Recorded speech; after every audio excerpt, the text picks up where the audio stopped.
Bienvenue. Bienvenue à tous pour ce temps mis à part pour le culte. Temps mis à part dans notre semaine, temps à vivre ensemble.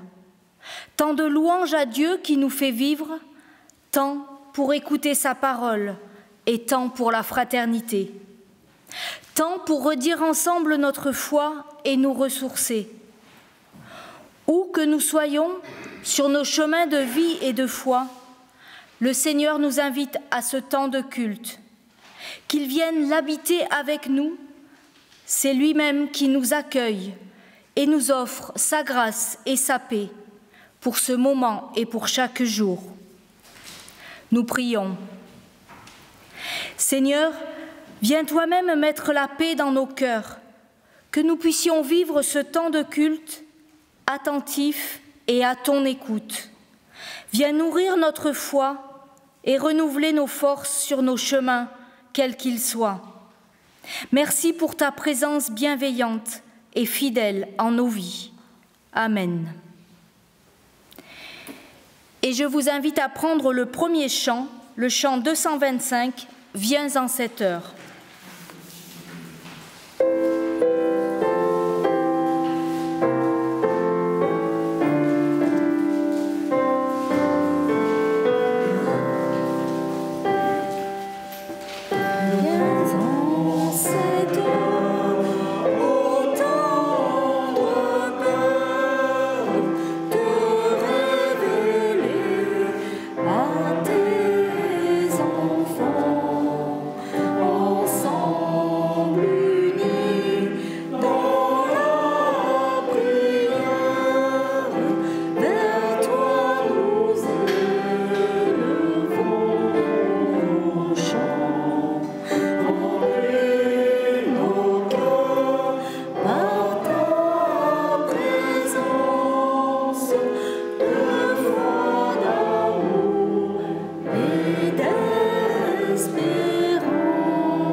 Et nous restons debout pour le louer avec les mots du psalmiste.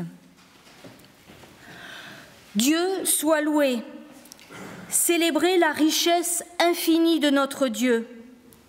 Célébrez-le, vous qui êtes à son service, vous que sa présence maintient debout, vous qui êtes chez lui comme chez vous. Dieu soit loué. Oui, notre Dieu est vraiment bon, chantez en son honneur, car il est tendre. Et surtout, il nous a choisis, nous sommes son peuple.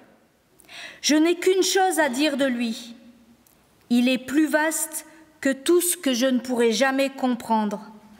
bien plus grand que tout ce qu'on pourrait mettre dans le mot Dieu. Il a réalisé tout ce qu'il avait projeté, et cela aussi bien dans le vaste univers que sur la terre, dans les mers et au fond des océans. Il a mis en place le cycle de l'eau. Il a inventé les nuages, les éclairs et la pluie. C'est lui qui actionne les différents vents. Plus encore, il est intervenu dans l'histoire de son peuple. En Égypte, il a frappé les forces qui maintenaient le peuple captif. Il s'est manifesté de toutes sortes de manières au sein de ceux qui asservissaient son peuple, contre le Pharaon et ses sbires. Puis il s'est manifesté à de nombreuses reprises, détruisant les forces qui se dressaient en travers du chemin de la libération de son peuple. Et enfin, il donna à son peuple libéré un patrimoine. Ô oui, notre Dieu, on se souviendra de toi, de ce que tu as fait pour nous d'âge en âge. Car lorsque Dieu juge son peuple, il finit toujours par le sauver. C'est plus fort que lui. Tout ce que les humains ne peuvent s'empêcher de diviniser ne sera jamais qu'œuvre matérielle et stérile, idole aux bouches muettes, aux yeux aveugles, aux oreilles sourdes, sans aucun souffle ni aucune âme. Ceux qui les ont créés sont à leur image, tout comme ceux qui comptent sur elles. Mais vous tous qui êtes membres de son peuple, dites tout le bien que vous devez à votre Dieu. Et vous aussi, vous qui avez Dieu à fleur de peau. Oui, nous ne pouvons dire que le plus grand bien de notre Dieu, lui dont la présence rayonne dans nos vies. Dieu soit loué. Et nous poursuivons cette louange avec le chant du numéro 271.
Je vous invite à vous asseoir.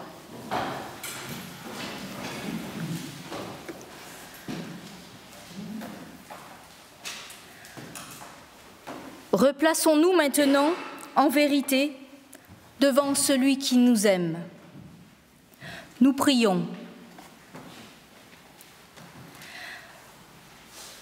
Nous voici simplement devant toi, Seigneur. Tu nous connais mieux que nous-mêmes. Nous voulons te dire notre faiblesse, notre incapacité à aimer comme tu aimes, nos cœurs partagés et inquiets, nos hésitations et nos peurs qui dévorent notre énergie et nous éloignent de toi et de nos frères. Pardonne-nous, Seigneur. Tu nous appelles à te servir, à te suivre, et si souvent nous fuyons loin de toi et des autres, et nous nous replions sur nous-mêmes, tristes et désespérés. Pardonne-nous, Seigneur. Nous ne savons pas pardonner à nos ennemis, ni même à nos amis, ni à nous-mêmes, et nous retenons avec peine nos paroles de jugement ou de médisance. Pardonne-nous, Seigneur. Par nos silences, nous nous rendons complices des maux de notre temps. La guerre, le racisme, le mépris des plus faibles, pardonne-nous, Seigneur. Amen. Et nous restons assis pour chanter les 2 premières strophes du chant 405. Nous garderons ce chant jusqu'à la fin de la liturgie de pardon.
On prendra la 3e après.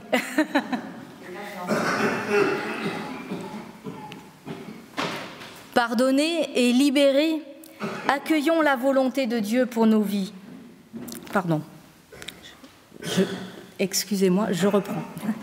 Mais nous le savons, notre Dieu fait grâce et il pardonne. Il nous regarde avec bienveillance, comme son Fils, ceux qu'il rencontre. Il nous dit: vos péchés, je les jette au fond de la mer, là où ils resteront pour toujours, là où personne ne les trouvera jamais. Ensuite, je vous donne un cœur nouveau. J'ôte votre cœur calcifié par la résistance à mon esprit, et je vous donne un cœur de chair qui battra à l'unisson du mien, un cœur compatissant et plein d'amour pour tous vos prochains. Et nous prenons la 3e strophe du chant 405.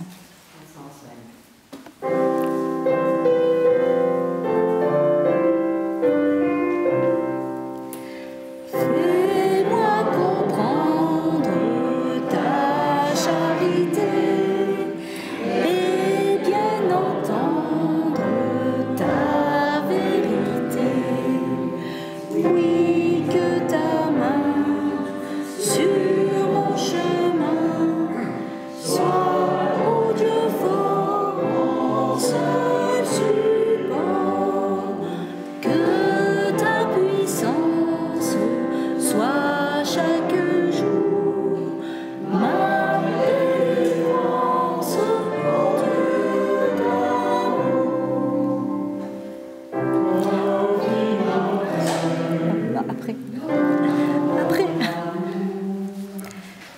excusez-moi.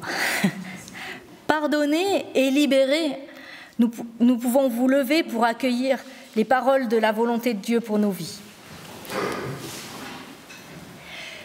Quitte le chemin sombre et pierreux du découragement.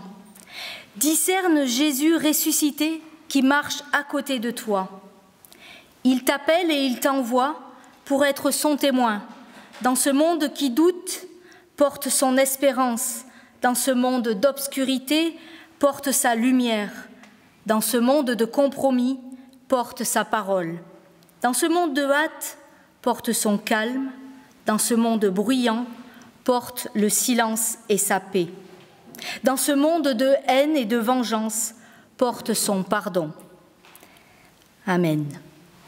Et nous chantons la 4e strophe du chant 405.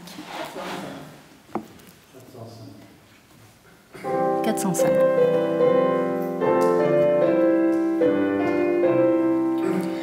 Toi qui m'appelles dans ton amour, rends-moi fidèle par ton secours.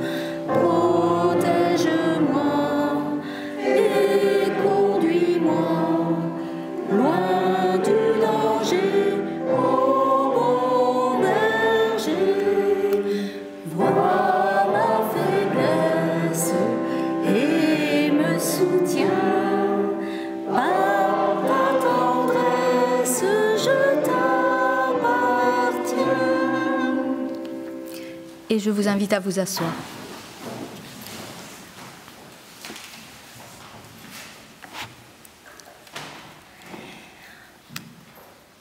Les textes proposés à notre méditation pour ce jour se trouvent pour le premier dans le 2e livre des Rois, au chapitre 5, les versets 14 à 17, et ensuite dans l'évangile de Luc, au chapitre 17, les versets 11 à 19. 2 Rois.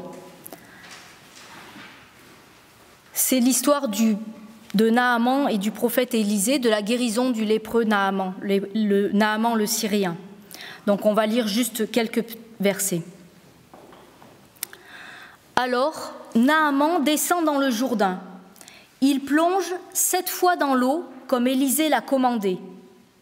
Sa peau est de nouveau comme celle d'un petit enfant, et il devient pur.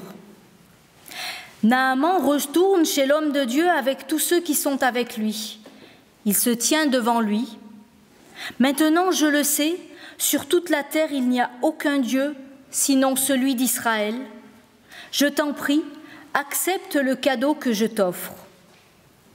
Élisée répond, par le Seigneur vivant que je sers, je n'accepterai rien. Naaman insiste encore, mais Élisée refuse. Alors, Naaman dit, puisque tu refuses tout cadeau, permets-moi au moins d'emporter de la terre de ce pays. J'en ferai charger 2 mulets. En effet, j'offrirai désormais des sacrifices complets et des sacrifices de communion seulement au Seigneur et non plus à d'autres dieux.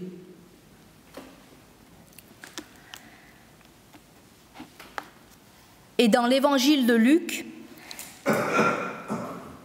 la guérison des 10 lépreux.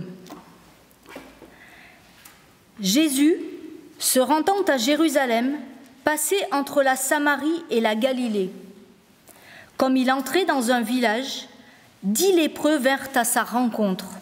Se tenant à distance, ils élevèrent la voix et dirent « Jésus, Maître, aie pitié de nous !» Dès qu'il les eut vus, il leur dit « Allez vous montrer au sacrificateur. » Et pendant qu'ils y allaient, il arriva qu'ils furent guéris. L'un d'eux, se voyant guéri, revint sur ses pas, glorifiant Dieu à haute voix. Il tomba sur sa face aux pieds de Jésus et lui rendit grâce. C'était un Samaritain. Jésus, prenant la parole, dit « Les 10 n'ont-ils pas été guéris? Et les 9 autres, où sont-ils? Ne s'est-il trouvé que cet étranger pour revenir et donner gloire à Dieu? Puis il lui dit « Lève-toi, va, ta foi t'a sauvé. »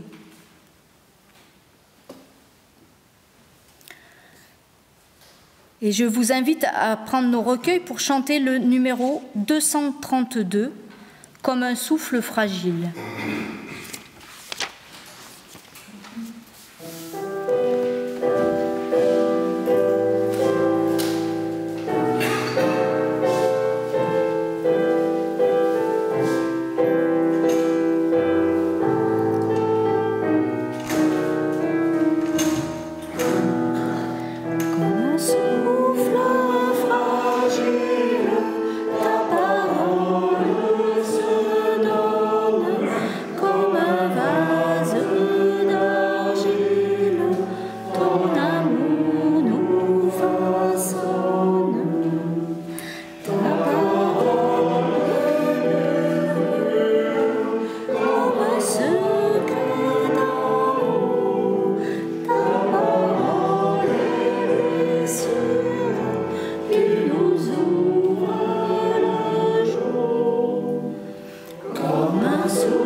Voici donc Jésus en route pour Jérusalem. Je commencerai par quelques remarques sur ce récit. Ce récit est propre à l'évangéliste Luc. En effet, il est le seul à rapporter cette guérison de 10 lépreux. Étonnant récit qui relate une guérison collective, ce qui est rare, mais ce n'est pas le point central. C'est plutôt la réaction à cette guérison qui est relevée ici. Mais n'allons pas trop vite. Autre chose que l'on peut remarquer, c'est qu'il nous rapporte un récit assez flou, contrairement à son habitude.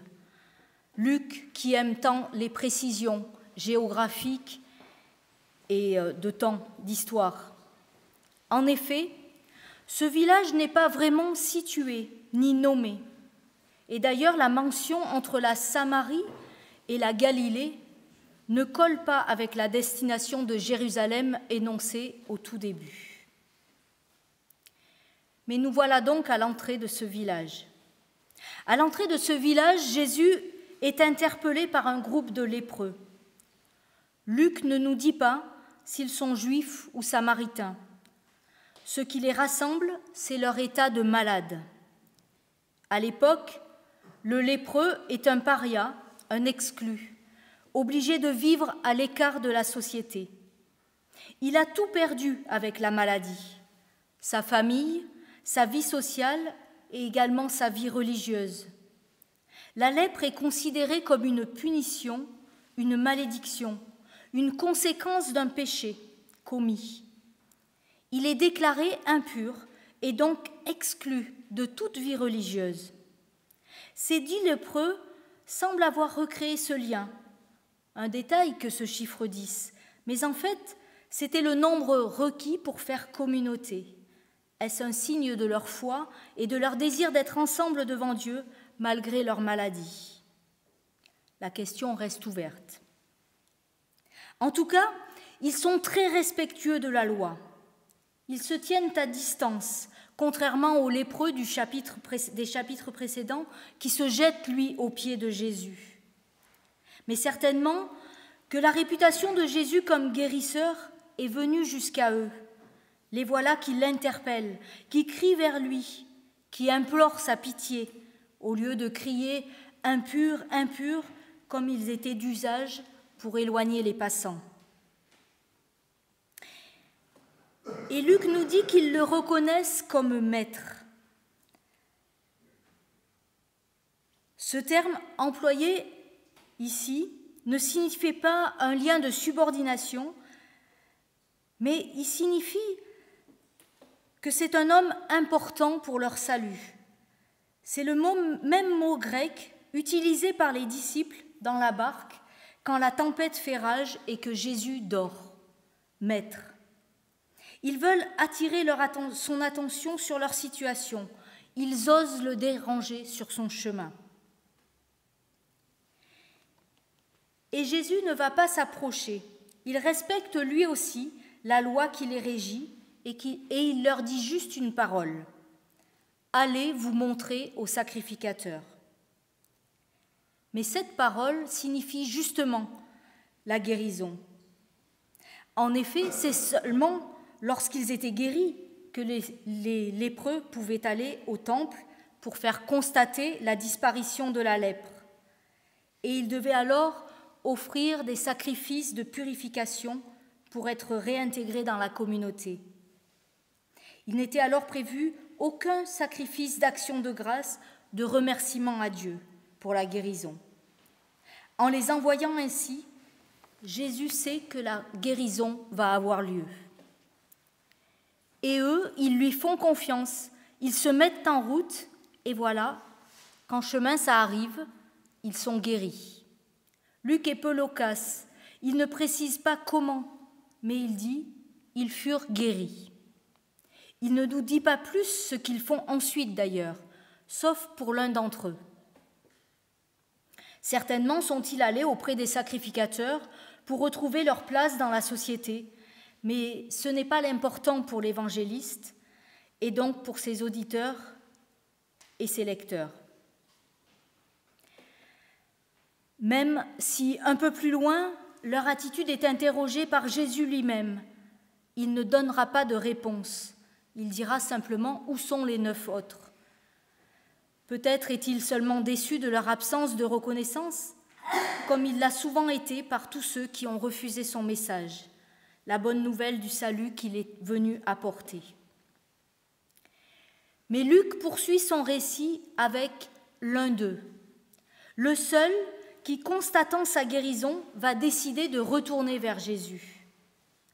L'un d'eux, se voyant guéri, revint sur ses pas, glorifiant Dieu à haute voix. Ce retournement est physique, mais aussi intérieur. Il laisse là le rituel religieux. Il retourne vers Jésus. L'urgence n'est plus d'aller à se montrer au sacrificateur, mais de revenir vers Jésus. Non seulement il rend gloire à Dieu, mais il revient et se prosterne aux pieds de Jésus.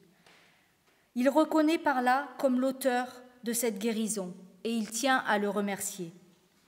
Il exprime alors sa joie à haute voix, nous dit Luc. D'exclu, d'humilié, il devient reconnaissant. Il n'a plus honte, il proclame sa guérison. Il est plein de gratitude et cette reconnaissance est un moteur pour sa foi. Tout comme Naaman le Syrien, dans les quelques versets que nous avons lus, lui aussi, l'étranger, ayant obéi à la parole du prophète et sortant du Jourdain guéri, il retourne vers Élisée pour le remercier. Il veut lui offrir des cadeaux pour que le prophète refuse.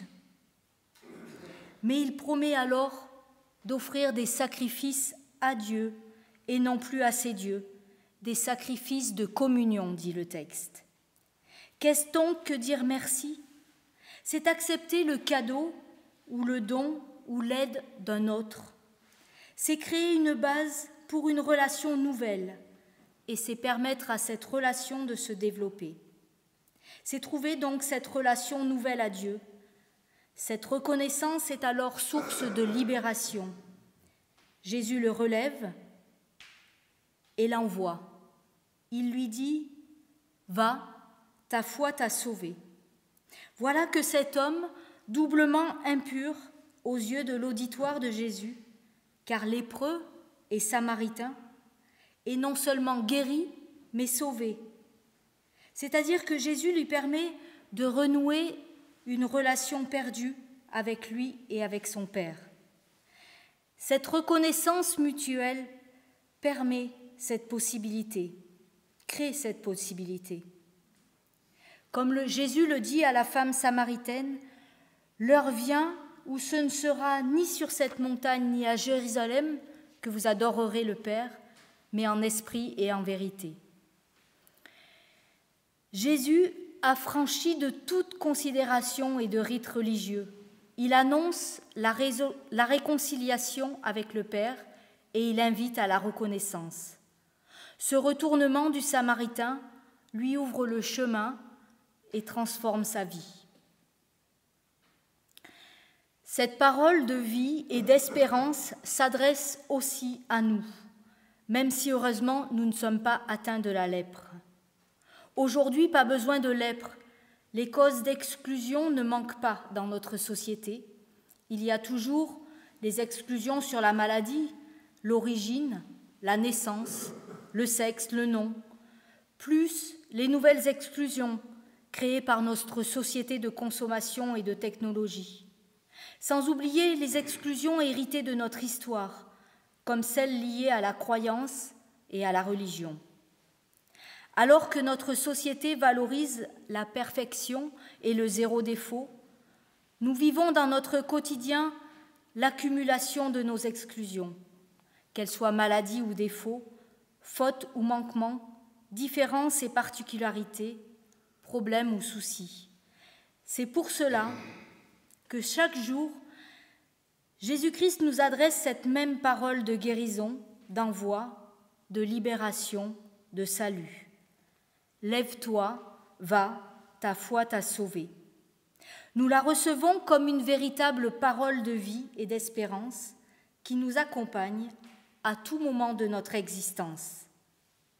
Lève-toi car tu es guéri. Va et avance dans ta vie car tu es libre. Sois sauvé car tu as la foi. Amen.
Éclairés par sa parole, nous nous levons pour confesser notre foi.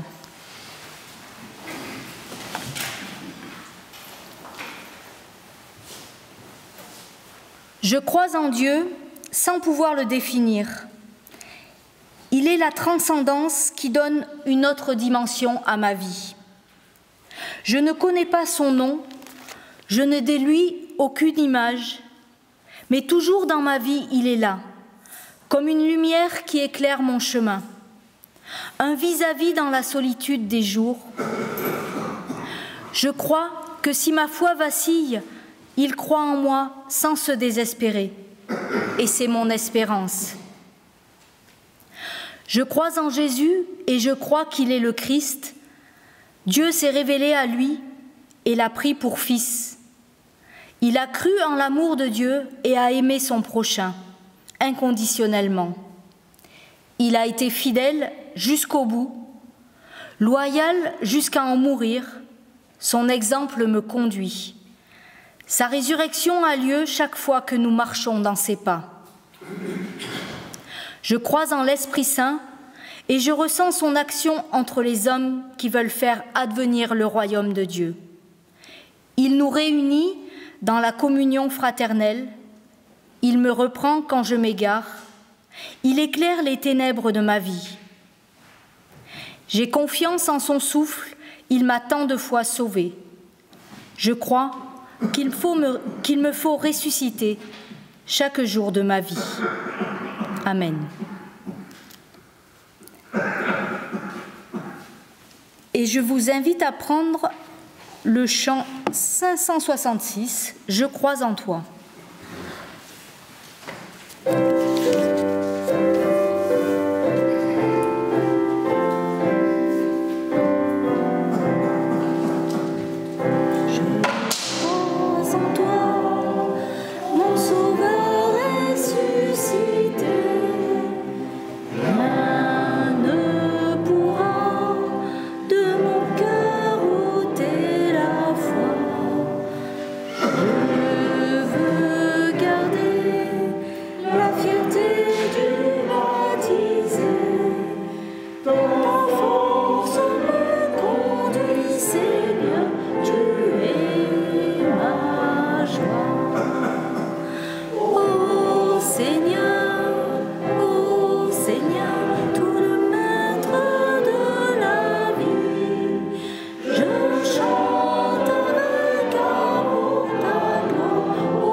Je vous invite à vous asseoir. Nous aurons maintenant un moment d'annonce. Martine, si tu veux bien.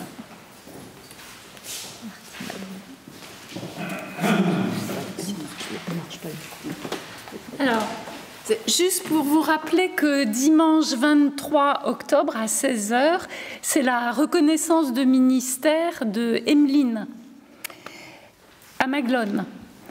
Et deuxième chose, et en prévision de ça, samedi 22, dans la matinée, préparation culinaire de verrine et de fond de tarte sous la houlette de Françoise Tiercelin et de Michel Doms. Donc, vous serez les bienvenus si vous pouvez venir donner la main.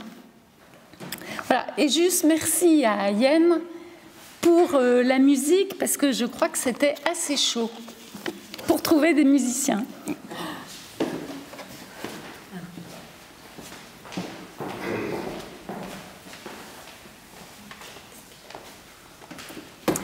Puisqu'on est dans les rappels, je vous rappelle que dimanche prochain, la communauté musulmane organise une journée porte ouverte. Et sur le thème « Vivre ensemble, stop aux préjugés ». Et le groupe islamo-chrétien vous propose de venir à 14h30 puisqu'il a rendez-vous à la mosquée à cette heure-là. Si vous voulez venir à cette heure-là, vous pouvez vous joindre au groupe islamo-chrétien. Sinon, vous pouvez y aller quand vous voulez. C'est une marque pour eux de fraternité avec eux, de nous joindre à eux.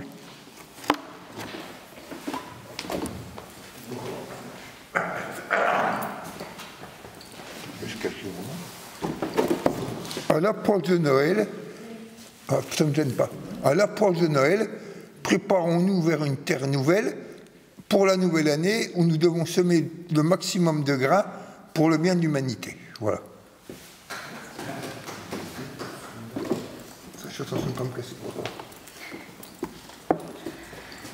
Et c'est maintenant le moment de l'offrande.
À la fin de ce culte, je vous invite à la prière les uns pour les autres, service de la communauté pour le monde.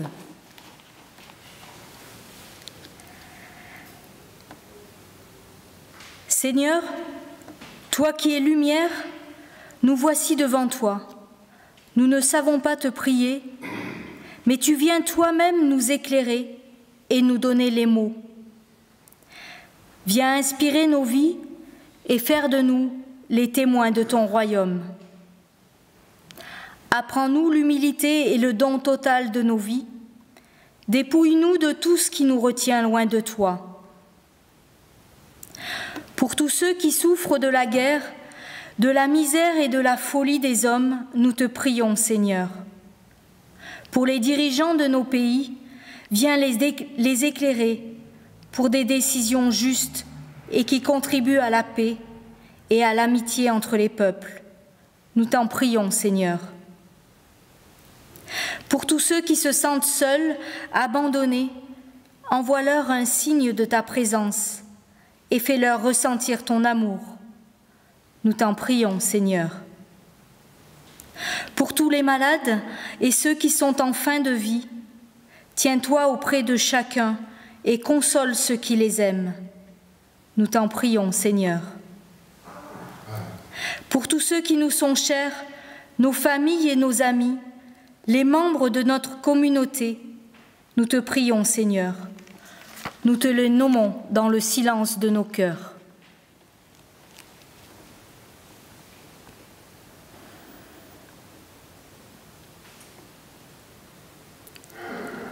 Remplis-nous de paix et d'espérance, par Jésus ton Fils qui nous a appris à te dire « Notre Père qui es aux cieux, que ton nom soit sanctifié, que ton règne vienne, que ta volonté soit faite sur la terre comme au ciel. Donne-nous aujourd'hui notre pain de ce jour. Pardonne-nous nos offenses, comme nous pardonnons aussi à ceux qui nous ont offensés. Ne nous laisse pas entrer en tentation, mais délivre-nous du mal, car c'est à toi qu'appartiennent le règne, la puissance et la gloire, pour les siècles des siècles. Amen. Et je vous invite à vous lever pour entendre les paroles d'envoi et de bénédiction.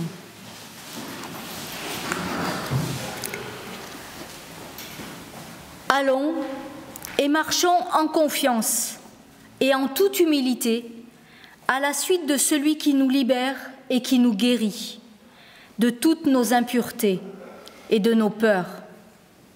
Que le monde voie votre lumière et se tourne vers lui, qu'il nous accueille dans la joie de son royaume pour partager son repos. Le Seigneur nous bénit et nous garde. Il fait rayonner sur nous son regard et nous donne sa grâce. Il tourne vers nous son visage et nous donne la paix. Allons en paix. Amen. Et nous chanterons le dernier chant, 883.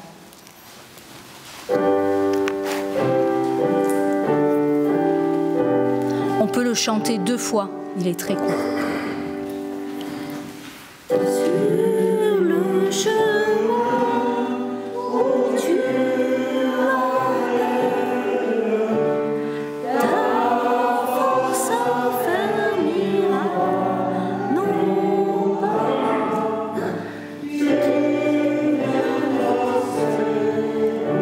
route nouvelle. Heureux celui qui te suivra. Sur le chemin où tu allais,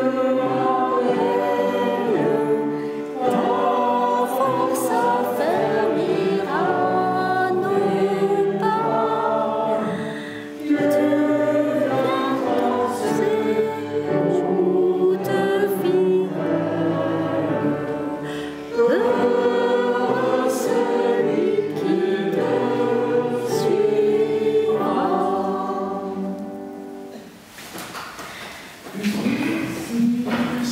Et je vous invite à vous asseoir.